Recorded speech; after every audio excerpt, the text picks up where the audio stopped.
Hello and welcome to another week of Core Balance Coaching. And this week I'm going to be showing a rough cut of a new lesson that's going to be in the program. I always like to release these to you guys as soon as possible. So that's what we're going to be doing. I'm going to hit play on that right now. It is Downward Dog. And it is a rough cut, so it hasn't gone through editing yet. We just filmed it this morning and actually got it uploaded for you right now. So I'm not going to leave you hanging. Why don't we get right into that? And then I see there are some people here in the chat. So as always, after we show the lesson, I will answer questions. We'll do Student Hub Student of the Week. And I believe we do have one prepared question for today as well. So hopefully everything's working properly. Audio sounds good. I don't see any comments about that yet in the chat, so that's excellent. And I'm going to go ahead and press play. So just a quick, preview. So the lesson is Downward Dog, as I mentioned in the lesson. I'm not actually very good at Downward Dog, but so I thought that would make it a good example for you guys of just somebody, just kind of like an average quality person doing Downward Dog rather than a yoga expert. And if you have any questions about the exercise after I hit play, then I will answer those right afterwards. So without further ado, here we go. Today we're going to learn Downward Dog. And I really like this exercise because it's a great challenge for your core. It opens up your posture and you can do it anywhere. And you don't really need to be wearing any certain type of clothing. You don't need a yoga mat, so it's a very versatile exercise. So first I will tell you that I am not good at Downward Dog. My body wasn't really made for it. I have tight lats, I have tight hamstrings, and so I'll be a great example to you of a non-expert doing this exercise. But what really matters is not that you're good at it, but what you're focusing on, the how of the exercise rather than the end product of how it looks. And so I'm going to get down on the floor and I'll talk you through it as I'm doing the exercise. So if you're not familiar, Downward Dog is just hands and feet. So we're just going to get down and get your hands on the floor wherever you're at. This grass is wet, but it doesn't matter because I'm not going to be actually getting my clothes on the floor. I'm going to kind of crawl out, and you're going to be kind of like in quadruped distance from your feet, so about like that. And then when you come up into Downward Dog, your hamstrings are going to be a resistance and your lats are going to be a resistance. You want to let the hamstrings be on slack so that you can push yourself back as far as you can go. So my knees will bend as much as they need to allow myself to push myself back as far as I can go and try and get those lats, those shoulders open, nice and open. And what I want to feel when I'm doing this exercise is the pressure on the palms of my hand, not my fingers, but the palms of my hand, and straight elbows, and the force is going to go through my arm, through my shoulder, into my shoulder blades, into my scapula, and it's going to be pushing my scapula down my back. Okay, so these wings, these shoulder blades here, are where I'm going to be feeling the force go down my back. So it's kind of a good feeling and a good stretch. And so the goal is to keep your body in kind of like an A-frame position. As always, the top priority is to have your core be engaged and involved. You want your core to be participating in this exercise rather than turned off. So the tendency is going to be to kind of round your upper back, which makes it easier, but we're going to want to try and stay open here by dropping that thoracic spine down. That's the upper front anchor push away, and we can kind of stay open like this. If you need more slack, take it from your hamstrings, not your upper back.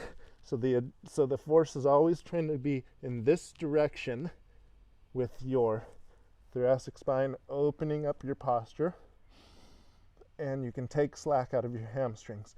And then once you get that position nice and good, you want to try and put some tension in your hamstrings, keep your core engaged, and test yourself. Challenge your ability to lengthen your hamstrings but maintain that nice A-frame posture with your core engaged. And this is a challenge for a lot of people, but it also can be a resting position for a lot of people. So you can always continue to work on this exercise with the goal of making it more of a relaxing resting position, and continue to build up your ability to stay open and maintain good posture while breathing and keeping your core connected in the downward dog. So don't be afraid to use this exercise out in public. Who cares if you look weird?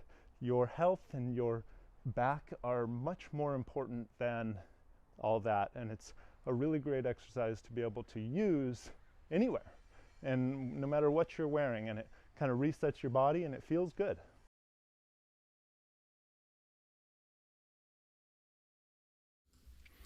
All right, so hopefully you guys got something out of that. And I don't know if you noticed, I feel like it was pretty evident that I started to get a little tired towards the end of that downward dog. That was, for the most part, one really long downward dog, and I haven't been practicing it. So my legs started to get shaky. And that is something that I wouldn't shy away from. It's my opinion that that's actually a good thing. It's a sign of neuromuscular training. So the nervous system is causing that shakiness, and it is learning how to adapt, how to perform that challenge, that demand that you are asking of it.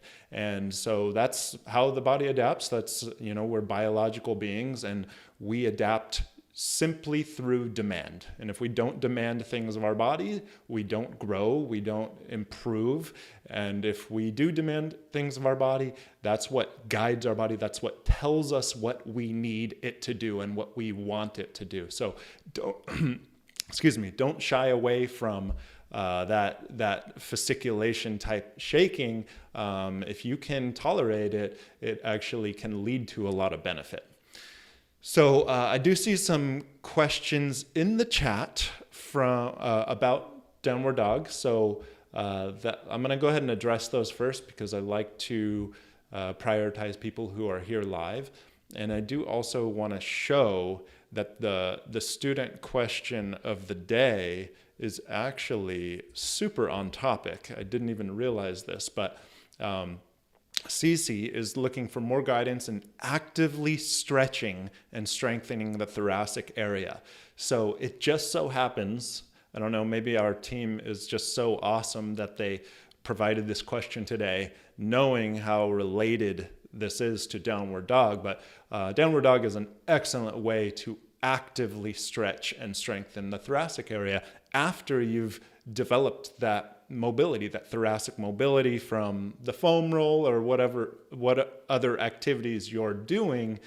The motto is gain the range, train the range. So first you gain it through manipulation or foam rolling or other things to break through that stiffness in your thoracic spine. And this is a very important strategy for almost everyone.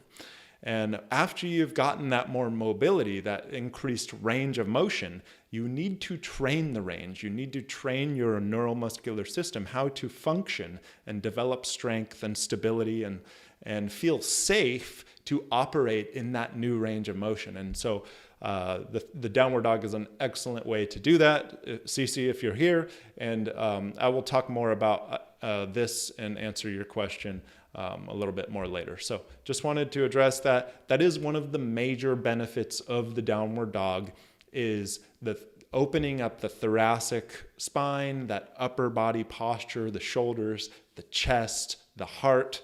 They talk a lot about that in yoga class if you're doing that.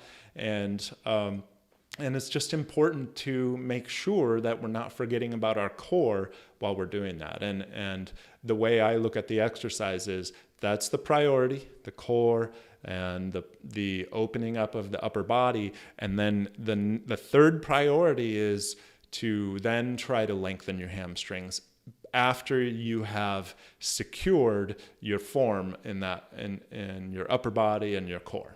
So some of the challenges people are having with downward dog, I see from, let's go here and let's go here. Selenite, downward dog kills my wrists. Any suggestions? So you're not alone. Most downward dog is not going to be any different than most weight-bearing exercises on your arms. So push-ups, other exercises that involve closed chain upper body exercise or weight-bearing on your arms can be stressful on the wrists. It's not the case for everybody. It's going to be more common in females. And actually, as you get older, it's going to be more common and you're going to be more prone to wrist pain. And what they taught in physical therapy school, and I also believe this, is that this is related to a decrease in spending time on the floor, getting down on the floor. And this is especially common in older women who may be spending less time doing weight bearing on their wrists. And so the way to address this, if the problem is less exposure, less stress on the wrists over time, causing the wrists to become weaker, then the reverse of that would be the solution. You want to increase your exposure to your wrists of weight bearing. And something like the downward dog might be too extreme.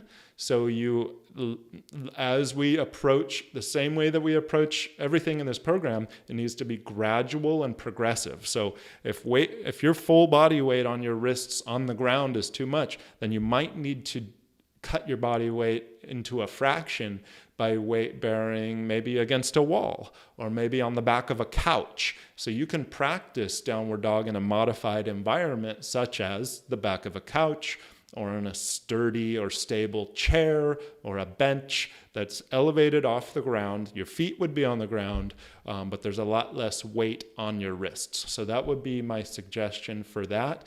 And you want to have the goal of gradually increasing the amount of fraction of your weight on your wrists to expose your wrists to more weight bearing. Weight bearing is incredibly important for not only your joints and your muscles, but also your bones. Weight bearing is one of the most effective things to keep your bones strong, especially your long bones like your femur. Any long bone in your body, it depends upon weight bearing to prevent things such as osteopenia, osteoporosis. And so, lifting heavy things or making sure that all your body parts are that are designed for weight bearing are actually doing that on a regular basis is one of the best things you can do to maintain the strength of all the tissues in your body. Let's look for any other questions on downward dog, and then I will go to the top and we'll just go through all of the questions in chronological order. So I think here we go. Question on downward dog, breathing. Yes, I didn't talk about breathing. I see this one from Barbara too. So I'll answer this one next. I didn't talk about breathing much in the video. Classic Yoga asks for belly breathing. Do we adopt back and down for CBT instead? So this is a really great question. It's going to be more difficult.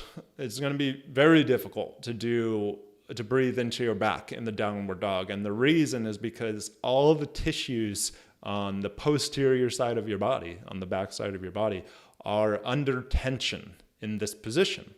And so you can imagine your back muscles are being lengthened, your hamstrings are being lengthened. So all of those tissues are connected through fascia.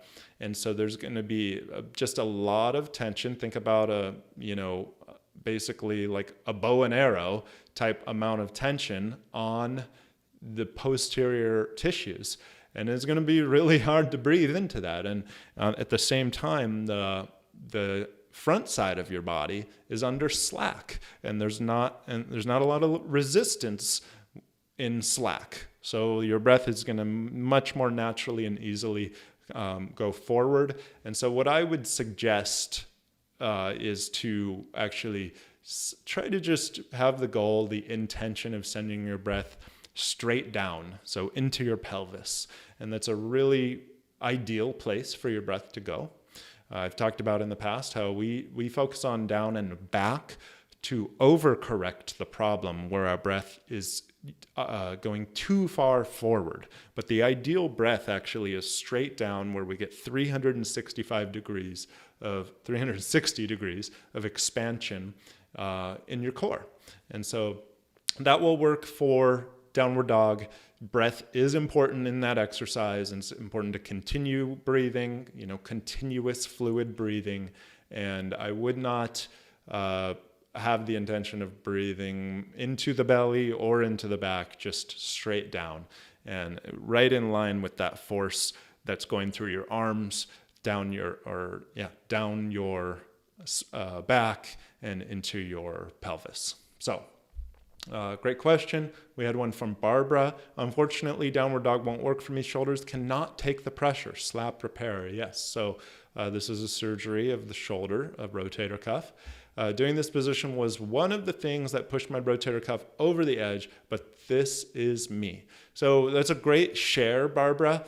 And so doing the full extreme downward dog is probably not for you and not for a lot of people. But the modified downward dog, which I can do a video on using, I think, the back of a couch or a bench, depending on the height that you need.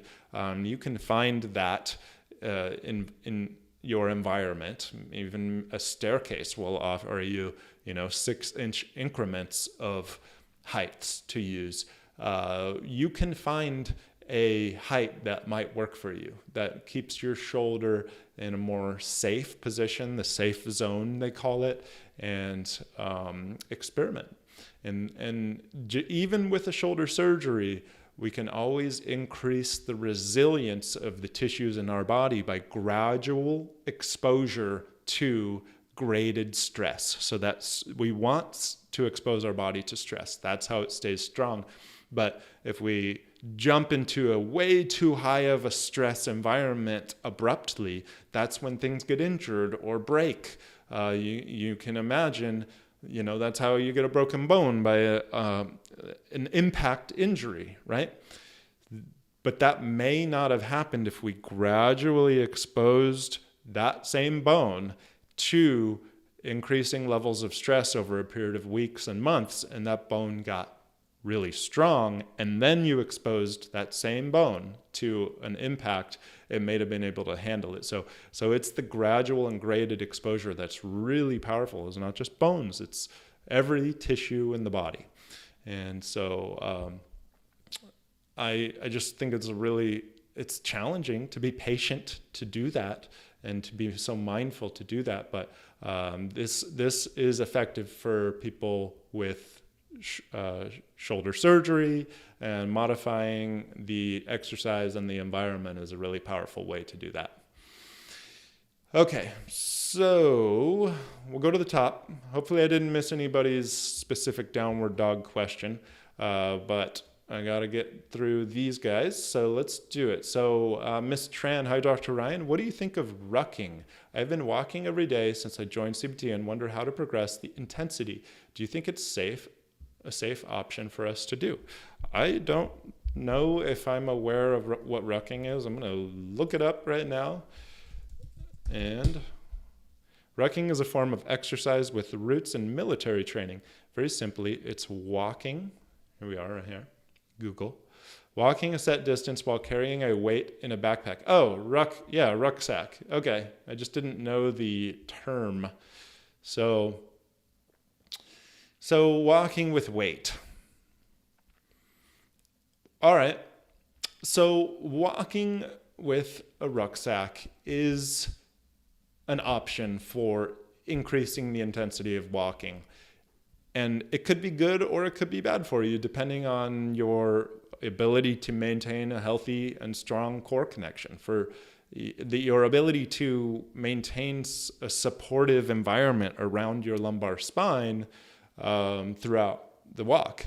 And if you were to collapse, if your posture were to collapse and the weight of that rucksack causing your posture to go into a position that is very similar to the position that originally caused your back problem, obviously that would probably not be a good thing. But if you're able to resist that and stay open and stay tall through that healthy engagement, it can be a great challenge. My preferred way to increase the intensity of walking is to walk uphill.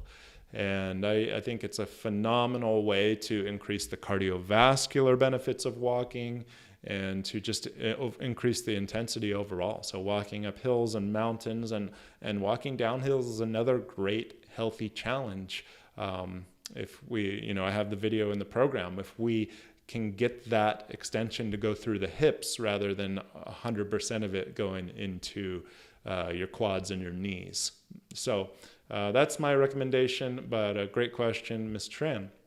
Barbara, so this is a non-downward dog question from Barbara. I keep having to recycle back to the basics, getting the most from back anchor and progression in the bridge. I totally agree with you and could see that, Barbara, in conjunction with other PT exercises specifically for right glute medius and hip flexors. We'll take another week for current lesson as I'm still stuck with URI. I'm not sure what URI is. Okay. And is there any more? Okay. Thank you for sharing, Barbara. Yeah,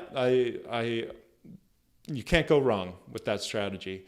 Just becoming masterfully good at module 1 and module 2 will set you up to be able to do everything in the rest of the program with so much more ease. So spending more time on those 2 modules is one of the best things you can do.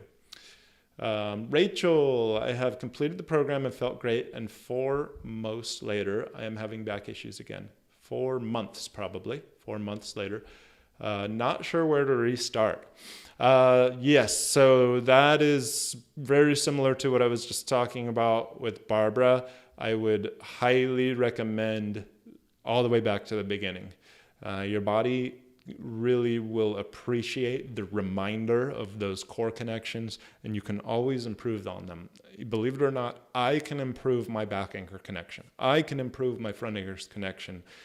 Even after having done this for, I don't know, probably around 10 or more years now, life is ebb and flow, right? So I let myself go sometimes, I get strong sometimes, and it's a constant dance, it's a constant challenge. So I would strongly recommend starting from the beginning. You're going to get the most from that, just like Barbara says.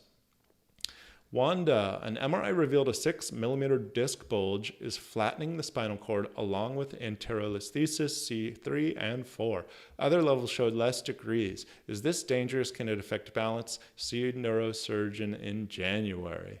So this is at what level? Oh, okay, C3, 4. So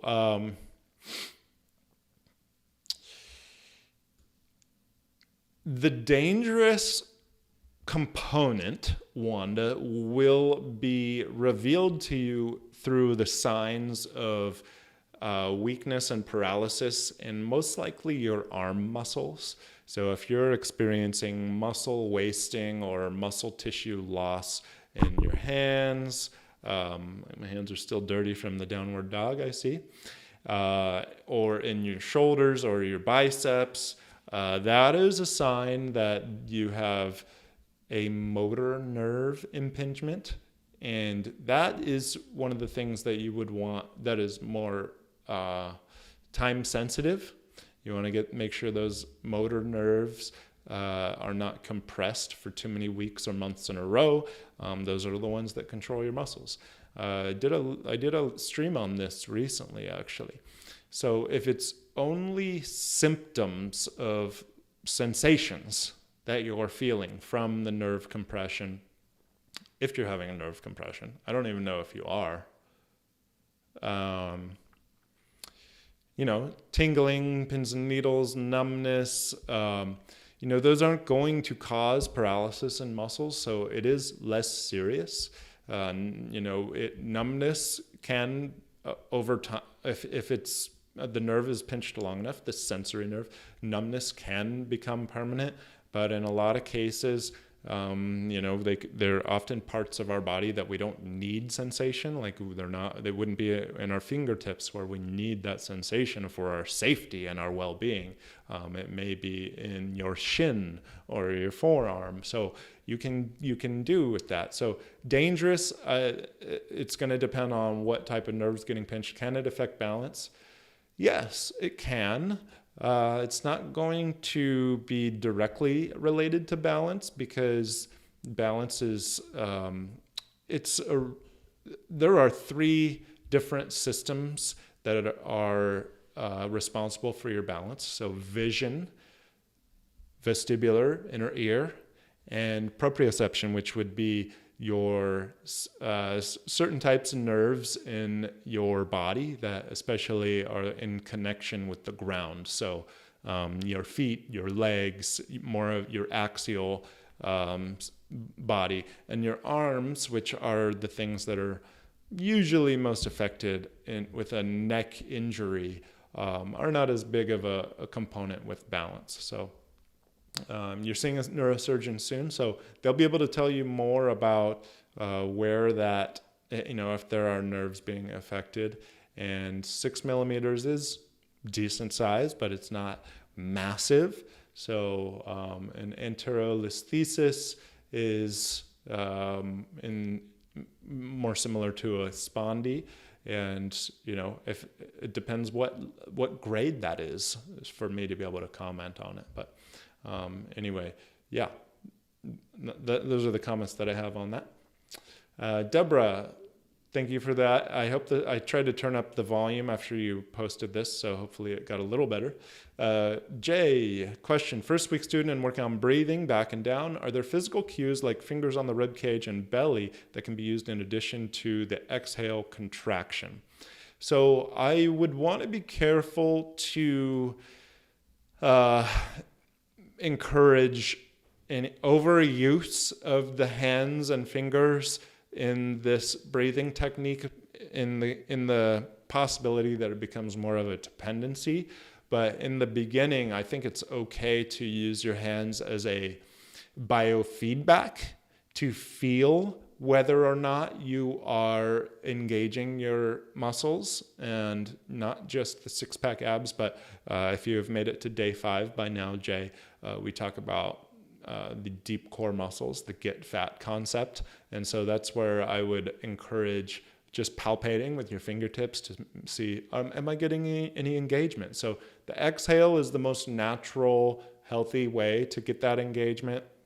But we want to be able to reproduce that engagement through our core connection, which is what we learn in the program. Week 1 and week 2 is the introduction to that type of core connection. But if you're talking about like using your fingers to kind of push or help your rib cage go down, that I would consider more of like a crutch. And that actually may not work in your favor. It may accomplish the goal with your hands helping, but it may not be helping your own core muscles to learn how to do it. May or may not. So I would experiment with it, but I would be careful just not to become dependent on it if you're using your hands and on your arms to push your rib cage down. You want the rib cage to come down, but you want it to be pulled down by the muscles that are attached to it. So a good question there. And I will just say that the breathing takes a long time. It's not something you can learn in one day. It's introduced on the first day because it's arguably the most important thing in the program. And it might take the entire 3 months to really work on it. And so we start early. But yeah, be patient with the breathing, and if you stick with it, you will make progress. There's no doubt about it. All right, Brianne, daily walks are non-negotiable. What happens if we're sick, let's say for a week? Do you push through? I have a lingering fear of taking too much time off and losing progress. I feel like I read even a few days off can show effects. Thoughts on this? So yeah, I do have some thoughts on this. And why can't I scroll right now? Maybe I'm scrolled all the way down. There we go. All right, so we're here. So it's like everything, it's going to be kind of a fine balance. There's a scale of sickness, right? If you're extremely sick and you're bedridden, you're not going to be able to walk. If you're a little bit sick, I would recommend continuing to walk as much as you can to the point that it's not going to make you more sick, because at that point the priority is to get your health back and not be sick anymore. So walking can be beneficial for that, getting fresh air, just getting your body moving, but overdoing it could set you back in your body's ability to extinguish this infection or whatever it is that's made you sick. So you have a virus or some bacterial infection, then your body needs to fight that off, and rest is really important for that. So it's a fine balance, and as you got to use your intuition and just your own judgment to make those decisions. But yeah, walking as much as you can to the point that it's not going to cause more harm than good is my recommendation. Even a few days off can show effects. Yeah, so it can. And I think one of the things that I would like you to keep in mind, Brianne, is that we're human, and we don't and can't just have a nonstop trajectory of progress that just is only upward. We're going to have setbacks, and the important thing is not avoiding setbacks, it's how we handle them. How do we react? And do we let them take us down, and do we let them win? Or, do we give up because of a setback? Or do we get back up and we keep going with the same attitude of, I'm going to try to make progress and I'm going to stay committed to my health? So being okay with taking a few days off because you need to, and having to maybe lose some ground, and knowing that you're not going to give up and you're going to stay committed is important in I think what we call this journey. It's a journey, and it's not just a step-by-step process that you can take without being encumbered at times. Okay, Mo, could you comment on typewriter squat or hip mobility exercises and how they can affect my SI joint problem? Could they aggravate my SI joint pain? Thank you. So typewriter squat is going to be pretty safe because it's bilateral. I know you're shifting from one side to the other, but at all times, both legs should be engaged, and it's not going to be taking you into an extreme range of motion. So if you were to typewriter squat all the way down to a pistol squat and you're on one leg sitting on your heel, that's going to definitely stress your SI joint. But that's not the point of this exercise. The point of the typewriter squat is to train functional range of motion, and that specific range of motion is rotation in your hip joint. So we're kind of doing this inside your hip joint. And so, and learning how to do that without, having to pull our hip over into the figure 4 stretch or whatever. This is functional. We're using our own hip muscles to perform the active motion. So stay within a safe range of motion. And if you feel like it's affecting your SI joint, just tone it back a little bit as far as range of motion goes, as far as going low or as far over to the side. And the other exercise you asked about was other hip mobility exercises. So other hip mobility exercises are, most of them are going to affect your SI joint, especially if they're passive, especially if they're unilateral, because let's face it, most hip mobility exercises are one-sided. They're unilateral. You're stretching one hip at a time. And that's where you're going to get the torque on the SI joint in opposite directions.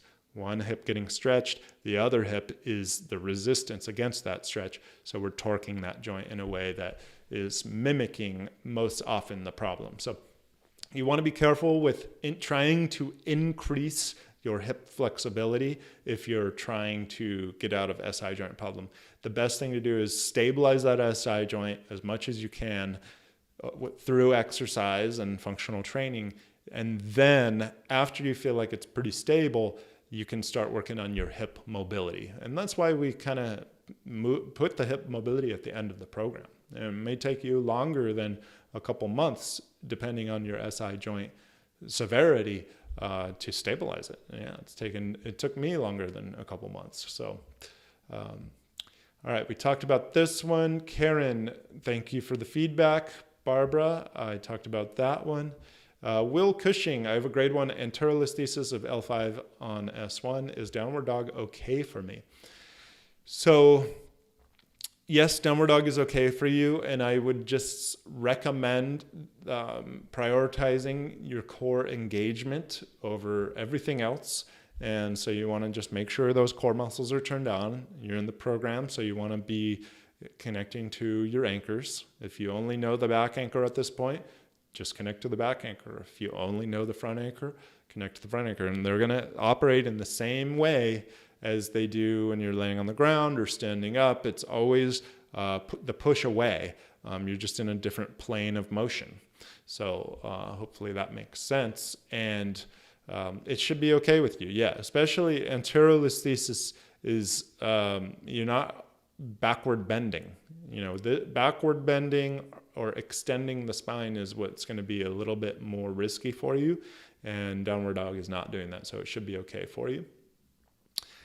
Jay, we talked about that one. Deborah, I'm working through a flare-up, applying the 10% rule to my exercises. Any advice to ease walking with nerve pain down my left shin, beyond paying attention to my anchor form and stopping to sit down? Hey, you have heard me answer this question before. So anything beyond these two answers that I have given in the past. All right, so first we want to ask ourselves some questions. What is the cause of my nerve pain? Is it more likely flexion? Is it more likely reaching down to touch my toes? Or is it more common that doing some kind of like backward bending cobra pose would exacerbate my condition? So if we know that it's flexion or extension, that answer will guide our next steps.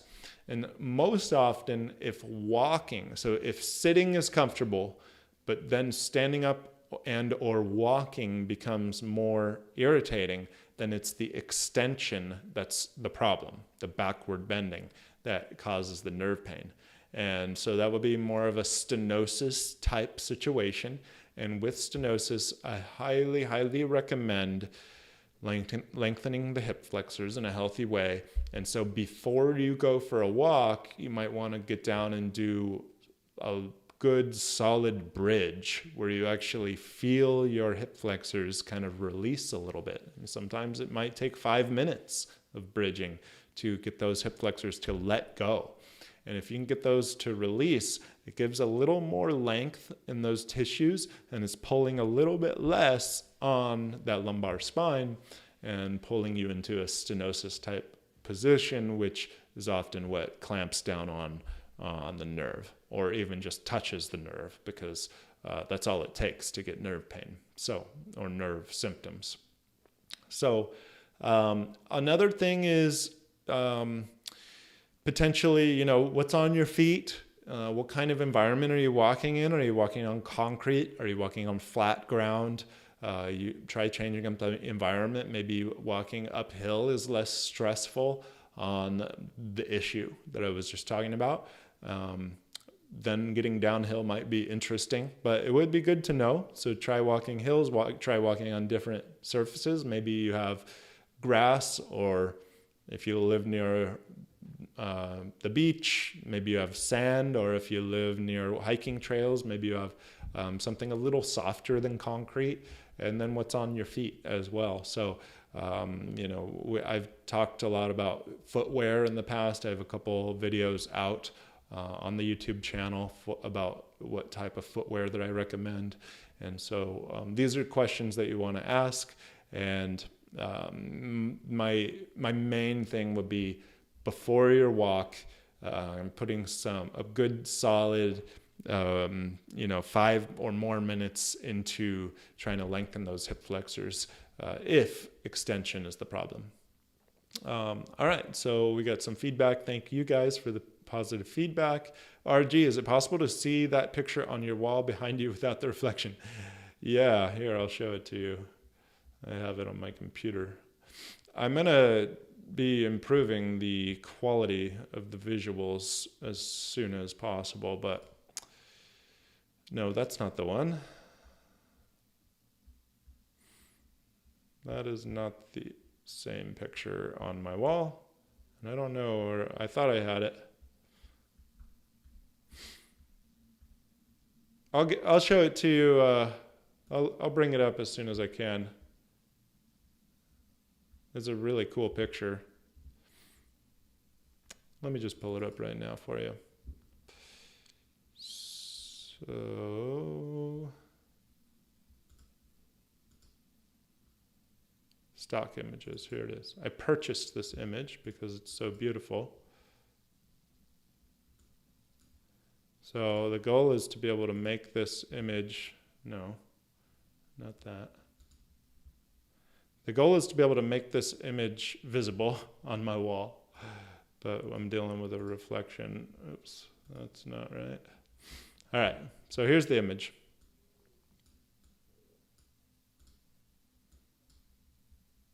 I've showed this in a recent video as well. That's what's on the wall behind me. Oh, you can see it. And it shows, I think it's a really beautiful portrayal of all the nerves. Yeah. So, yep, great question. There's the image. And we got chat here. Yeah, so I'm gonna work on that reflection. Thank you, RG. Trevor, what advice do you have for someone with a bulging disc in C7-T1 from an overloaded overhead press? Okay, C7-T1 is a junction, between your cervical and thoracic spine. So those are susceptible to issues. T12L1 is the same. You can get instability there more likely because it's the end of the rib cage and the beginning of vertebrae that don't have rib cage support. So that is a reason why that tends to happen. And so the best way to support T1 that is most likely moving too much, hypermobile, is to get more mobility in, I would just shoot for T4. So go like 2-3 levels below T1 and try to get mobility in that region, which would be maybe the middle of your shoulder blades, which is an area that tends to get stiff because those shoulder blades are blocking movement. So I would recommend a trigger point massage ball, which you can see right there. It's always weird to point. That ball is 5 inches in diameter and it fits between your shoulder blades, and it can help you target the area that you want to get more mobility. And just be careful. Don't roll your C7-T1 area. Lay off that. Don't roll that high up, and just stay down below T1. Don't even go to T1, T2. Just go as high as T3, T4, and try and get as much mobility in that between the shoulder blade region as possible. And that would be my recommendation for you. Barbara, URI, upper respiratory infection. All right, thank you for educating me on that one. And Marta, happy holidays. Is it possible for a torn meniscus, which generally doesn't hurt, to cause stiffness and slight numbness in the lower leg? Worse with exercise or long or fast walking. Docs blame my back. So the symptoms are slight numbness. The meniscus most likely is not going to cause that in the lower leg. So I am in agreement. I'm going to say that it's most likely not your meniscus causing slight numbness in the lower leg. Stiffness could, because what happens when you have a torn tissue, the body tries to protect it. How does the body protect torn or injured tissues? It stiffens up the muscles around it to try and provide a brace. And the muscles in your lower leg are attached to the area around your knee. So that could be related, but I just don't think the numbness would be. And it's high. There's a higher likelihood that it's your back, but it's not guaranteed. And the doctors can't actually know that, because the same nerve that could be causing numbness in your lower leg, it is in your lower back, but it also flows all the way out your pelvis and down your leg, and it can get impinged at any point along that journey to cause the numbness. So it could be your piriformis, it could be other inflamed tissues, it could be your SI joint. There's a lot of causes, but there is the highest likelihood that it is lumbar spine. That's just more common. Another one, EMG, ABI, brain, and spine MRI are all normal. Back is much better with CBT, but I'm not moving past the walking module because of the leg issue. What you mentioned today already is helpful. You're very welcome, Marta. Thank you for the gratitude, and thank you for sharing. So yeah, if everything is showing up as normal, that kind of going with what I said, it's really hard to know exactly where a nerve is getting pinched. In some cases you can know, but in a lot of cases it's a guess. And the best thing you can do is improve your posture, improve your lifestyle, do more things that are helping your body and less things that are hurting your body. And that's the best thing you can do. Jay, not helpful, but what you described, a guide to learn. All right. I'm not sure exactly what you're referring to. Maybe the video on, let's see. You asked a question earlier, so let's see what your question was. That was not where my answer was not helpful. Again, it's not letting me scroll. Okay, well, it's not letting me.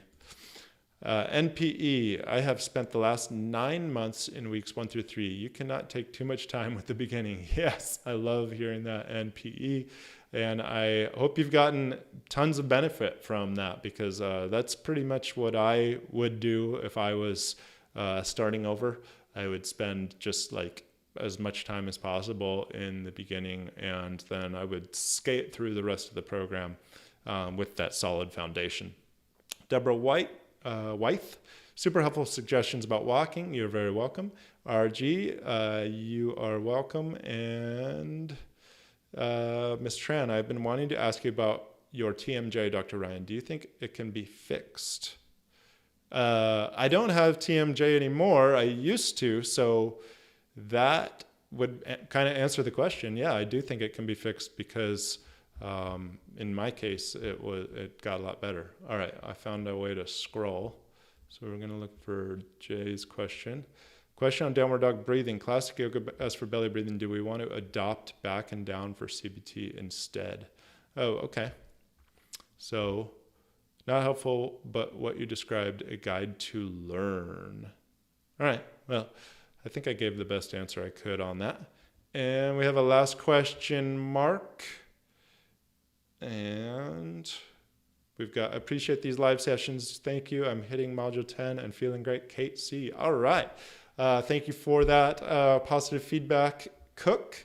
And let's go to this question. So I already spoke on it briefly, and we're approaching the 1 hour mark. So I'll probably be wrapping up after this, and then the Student Hub Student of the Week. So I'd love more guidance in actively stretching and strengthening the thoracic area once it's been mobilized. I roll on a 6-inch chirp wheel daily. So I do highly recommend progressing into something like the downward dog. It is a phenomenal exercise for actively training, functionally training the downward dog. And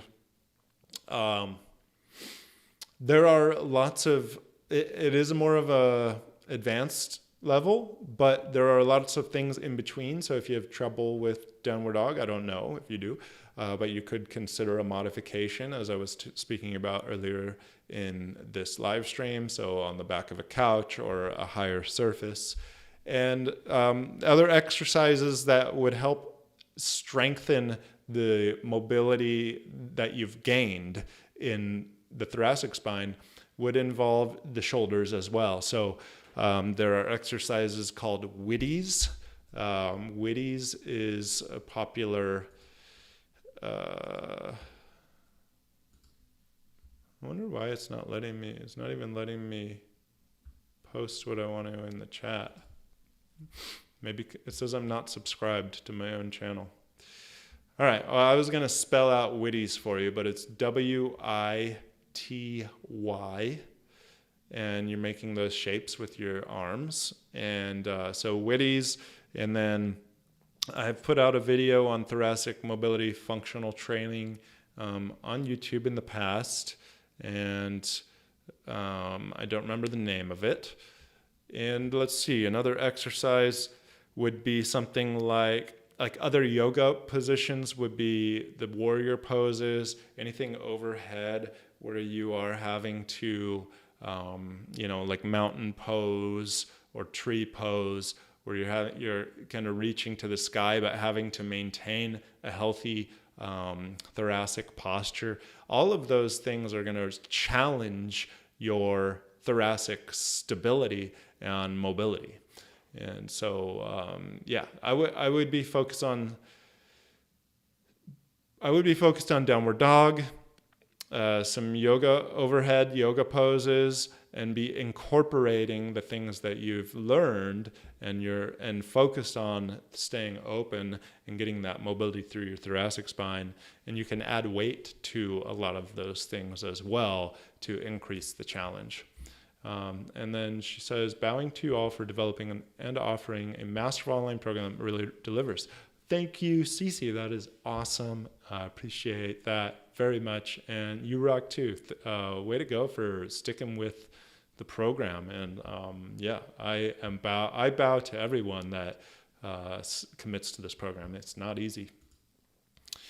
Student of the week, Michael Talent. All right, congratulations, Michael, and we're recognizing you for your engagement in the challenges. So you've been participating and completing a lot of the challenges, and it's probably one in every 15 or 20 Student Hub Students of the Week that is a male. So I want to double honor you for that, because it takes a lot to step up and win this for yourself and to inspire others in the program to commit and participate and get the benefits. So thank you, Michael. We appreciate you. And we're going to add a month to your membership. You have to do nothing. We will add it from the back end. And great job. Yeah, keep it up. And I hope that inspires other students to do the same thing. And with that said, I believe that is the end for me today. I do see something from Sharon, and I got a couple minutes left, so I will answer Sharon's question. Sharon down here. I got to module 4 and I realized I need to go back to the beginning. Just been doing the back anchor and progression for a couple months now. Yeah, so you're not alone. Like I said, that's kind of what I had to do. And in the beginning, this program didn't exist, but I was experimenting with this stuff, and I spent months on that. And so you can't go wrong with that. That's the foundation. Build it up and stick with it. So thank you for sharing that, Sharon. So that is everything for today. I hope you guys enjoyed the stream, and we will be putting that downward dog lesson into the program after it's been edited. That might take a few weeks, but at least you got a little taste of it today. And well, that's it. So thank you guys. And until next time, get down on the floor and connect to your core. All right. Take care, everyone.